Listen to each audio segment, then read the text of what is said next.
Just off the Kickapoo Avenue and near the Kickapoo Reservation stands the Shawnee, Oklahoma, and their local mall simply known as the Shawnee Mall. Why don't we take a look and see how it's doing?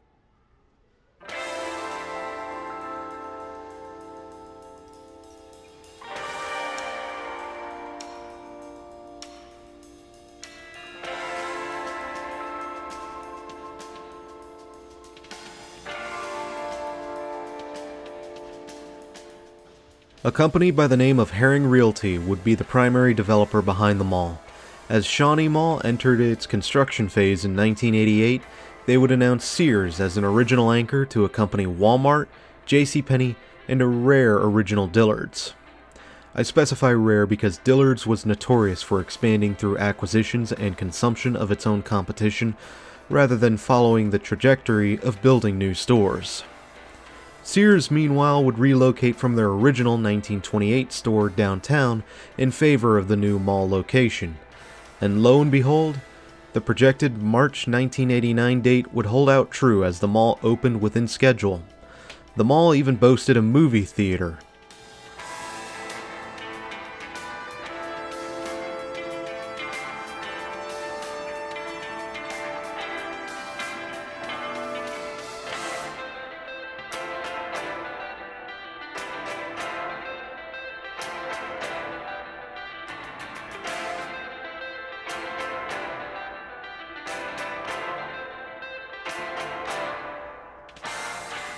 The mall would have passed from hand to hand quite a few times over the years, and this quickly turns into a mess. I don't know if I have all the transactions, but this is what I was able to find. In 1996, the mall would be sold off to Cleveland-based First Union Real Estate Investments. The transaction would have totaled around $30 million, but it was part of a much larger portfolio acquisition, which came in at the steal of $312 million. Wish I had that kind of money. Around 2004, while Walmart was relocating to a standalone supercenter next door, a company called the Lightstone Group, based out of Lakewood, New Jersey, would acquire the mall. This time, the mall would be sold alongside the Brazos Mall near Lake Jackson, Texas, totaling at a cost of $48.2 million.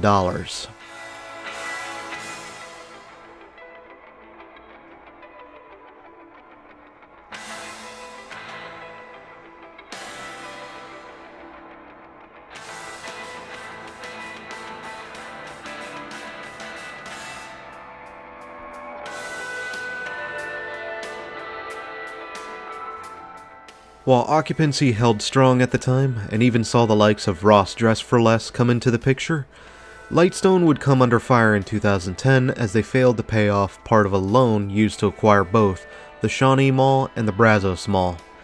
In fact, those two malls would share a similar plight on the matter, as $40 million on a banknote was owed.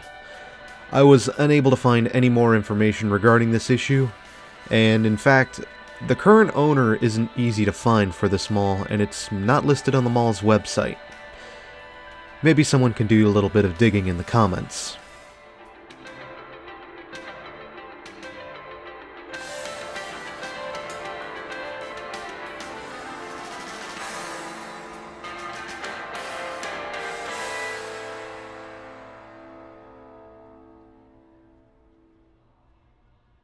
Shawnee Mall would have a turbulent 2010s, and would proceed to lose Sears in 2014 as an anchor. Fortunately, this space was filled in by Dunham Sports. Earlier in 2013, Joann Fabric & Crafts would take over a former Old Navy at the mall, and then JCPenney would close its doors in 2020. While the mall was seeing problems arise, as well as a declining inline occupancy, at least the anchor situation was being rectified. In 2023, Ashley Home Store would be confirmed to take the place of JCPenney, while Shawnee Mall would be classified as a hybrid between a power center and a mall, which, yeah, I can see that.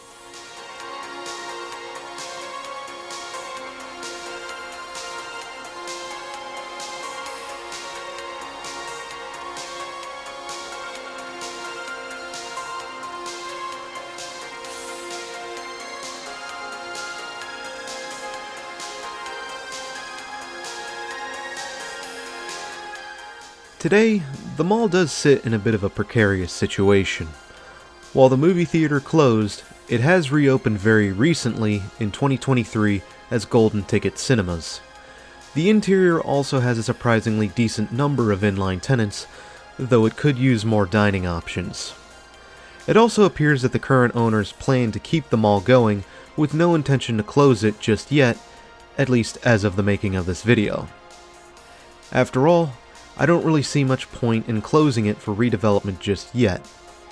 However, Shawnee itself does have some problems. While the town still sees some population growth, its employment opportunities are scant, with many of the available jobs being low-paying at best.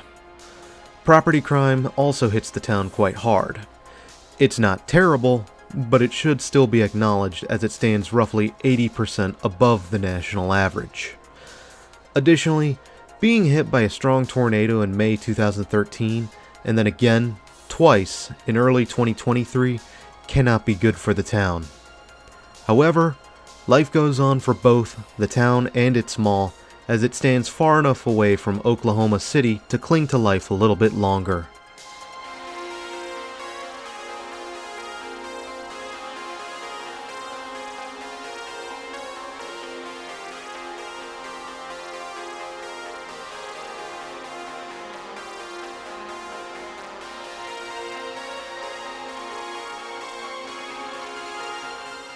While I was here, there was one man who had spotted me and seemed to have an idea of what I was doing. In fact, we're passing by that guy in his store right now. But rather than make a scene, he suckered me in for some shopping. He was actually a pretty nice guy, and we made some small talk while he printed out some shirts for me. Now, the reviews for his place, Nomad's t-shirts, is a bit all over the place. But in my experience, it was low hassle, not expensive, and I got some new shirts to wear at home. So all in all, good enough for me. If you're in need of shirts, why not stop in for a bit? Seriously, he doesn't pay me to say that.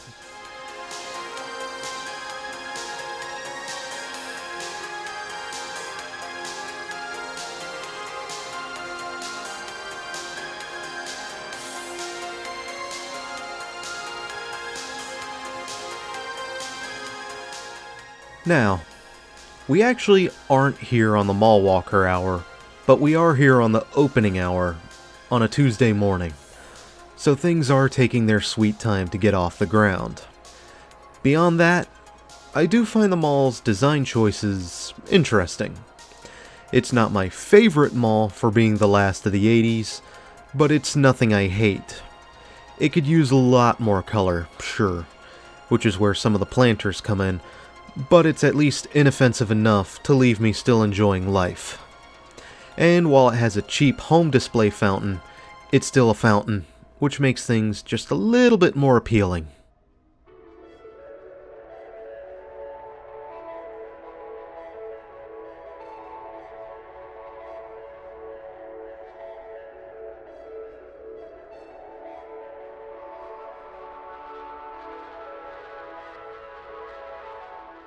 On paper, the Shawnee Mall looks like it can hang out a little bit longer. But to stick around in the long run, it's going to need more than just a few new retailers. Now, if I were in that position, I would try appealing for some kind of entertainment venue like a Round 1 or Dave & Buster's. Golden Ticket Cinemas is a good start, but movie theaters aren't bulletproof. Ignoring the online element, Golden Ticket Cinemas is still competing with a larger, and according to the locals, better theater towards town. See what Shawnee doesn't already have, and see if you can bring it into the mall. Now, if the whole thing falls apart and retail just doesn't pan out for this place anymore, a more extreme option for the mall is converting it into a business center, and a few malls are already going in that direction, like the Arrowhead Mall in Muskogee, which we'll see later on. Although if things don't pan out for the mall, I expect demolition and replacement with yet another strip mall, or whatever trendy terms they're going to call them. Or yet another Amazon warehouse, because we totally want Amazon to monopolize everything. Some do want to turn these places into living facilities for the elderly or the homeless, and while those people do mean well, I have my doubts that those things will ever happen. But hey, prove me wrong. Stranger things have happened.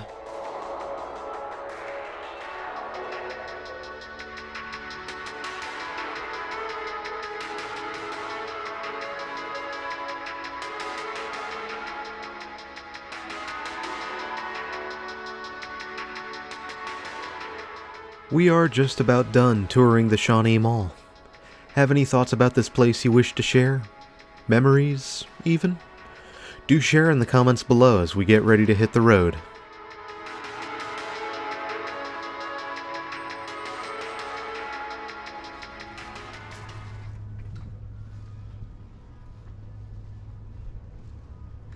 Until next time, Shawnee, Oklahoma, this is Doomie Grunt wishing you and the Shawnee Mall farewell and good luck in your future endeavors.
An oh so long time ago, in a place called Kickapoo, there was built a shopping mall, retail through and through.